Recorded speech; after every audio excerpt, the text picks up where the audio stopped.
ইত্যাদি অনুষ্ঠানে ভাঙচুর সম্পর্কে যে তথ্য জানালেন হানিফ সংকেত।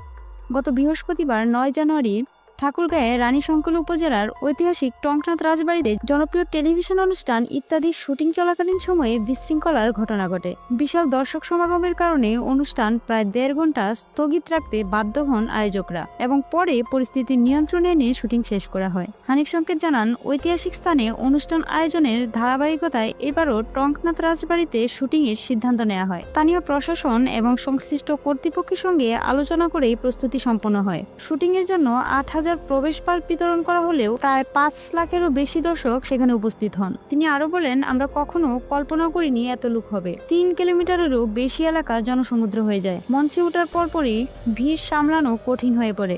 বাঁশের ব্যারিকেড ভেঙে দর্শকরা ঝাঁপিয়ে পড়েন, যা বিশৃঙ্খলার সৃষ্টি করে। নারী, শিশু ও বিভিন্ন বয়সী মানুষের নিরাপত্তা নিশ্চিত করতে শুটিং সাময়িক স্থগিত করতে বাধ্য হই। তিনি আরো বলেন, প্রথমে দর্শকদের শান্ত হতে অনুরোধ জানায়। পরিস্থিতি নিয়ন্ত্রণে আসতে প্রায় ১.৫ ঘন্টা সময় লাগে এবং রাত ৯:৩০ থেকে শুটিং পুনরায় শুরু করেন এবং রাত ১২:৩০ পর্যন্ত সফলভাবে শুটিং সম্পন্ন করেন। হানিফ সংকেত বলেন, দর্শকদের ভালোবাসার প্রতি আমি শ্রদ্ধাশীল। এই অনাকাঙ্ক্ষিত ঘটনা তাদের আগ্রহেরই বহিঃপ্রকাশ। স্থানীয় জনগণও অত্যন্ত আন্তরিক ছিলেন এবং তারা ঘটনার জন্য দুঃখ প্রকাশ করেছেন। ভবিষ্যতে এ ধরনের বিশৃঙ্খলা এড়াতে আরো বড় জায়গা নির্বাচন করতে হবে। তিনি আরো জানান, এমন ঘটনা তার জীবনে নতুন নয়। ময়মনসিংহের ত্রিশাল ও তেঁতুলিয়ায় শুটিংয়ের সময়ও অতিরিক্ত ভিড় হয়েছিল, তবে ১.৫ ঘন্টা শুটিং স্থগিত রাখা এবারই প্রথম। তবুও চমৎকারভাবে তারা শুটিং শেষ করেছেন এবং দর্শকদের সহযোগিতার জন্য কৃতজ্ঞতা প্রকাশ করেছেন।